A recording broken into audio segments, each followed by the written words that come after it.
ನಮ್ಮ ಅಶೋಕ್ ಅವ್ರಿಗೂ 5 ಕೋಟಿ ಕೊಟ್ಟಿದ್ದೀನಿ, ಬಸವರಾಜ್ ಮಾಜಿ ಮುಖ್ಯಮಂತ್ರಿ ಬಸವರಾಜ್ ಸಾಹೇಬ್ರಿಗೂ 5 ಕೋಟಿ ಕೊಟ್ಟಿದ್ದೀನಿ, 29 ಜನಕ್ಕೆ ಇಟ್ಟಿದ್ದೀನಿ. ಈಗ ಯಾರು MLAಗಳು ಬಂದು ಕೇಳ್ಕೊಂಡಿಲ್ಲ ಅಂದರೆ ನೋಡಿ ನನ್ನ ಕೊಟ್ಟಿ ನಿಮ್ಗೆ ಅದೇ ನಿಮ್ಮ ಮಾತಿಗೆ ಬರ್ತಾ ಇರೋದು, ನಿಮ್ಮ ಮಾತಿಗೆ ಬರ್ತಾ ನಾನು ಬರ್ತೀನಿ, ಒಂದು ನಿಮಿಷ ಕೇಳಿ, ನಿಮ್ಮ ಮಾತಿಗೆ ಬರ್ತಾ ಇರೋದು.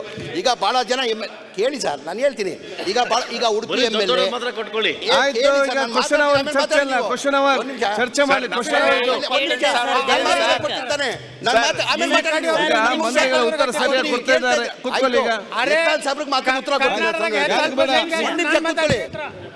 MLA ಕ್ವಶನ್ಗೆ ಸಂಬಂಧಪಟ್ಟ ಉತ್ತರ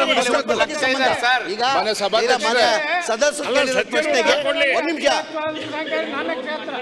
ನಮ್ಮ ಅಶೋಕ್ ಅವ್ರಿಗೂ 5 ಕೋಟಿ ಕೊಟ್ಟಿದ್ದೀನಿ, ಬಸವರಾಜ್ ಮಾಜಿ ಮುಖ್ಯಮಂತ್ರಿ ಬಸವರಾಜ್ ಸಾಹೇಬ್ರಿಗೂ 5 ಕೋಟಿ ಕೊಟ್ಟಿದ್ದೀನಿ, 29 ಜನಕ್ಕೆ ಇಟ್ಟಿದ್ದೀನಿ. ಈಗ ಯಾರು MLAಗಳು ಬಂದು ಕೇಳ್ಕೊಂಡಿಲ್ಲ ಅಂದರೆ ನೋಡಿ ನನ್ನ ಕೊಟ್ಟಿ ನಿಮ್ಗೆ ಅದೇ ನಿಮ್ಮ ಮಾತಿಗೆ ಬರ್ತಾ ಇರೋದು, ನಿಮ್ಮ ಮಾತಿಗೆ ಬರ್ತಾ ನಾನು ಬರ್ತೀನಿ, ಒಂದು ನಿಮಿಷ ಕೇಳಿ, ನಿಮ್ಮ ಮಾತಿಗೆ ಬರ್ತಾ ಇರೋದು.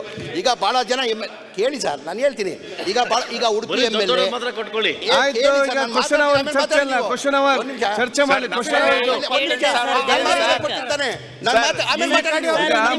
ಉತ್ತರ ಸರಿಯಾಗಿ ಕೊಡ್ತಾ ಇದ್ದಾರೆ.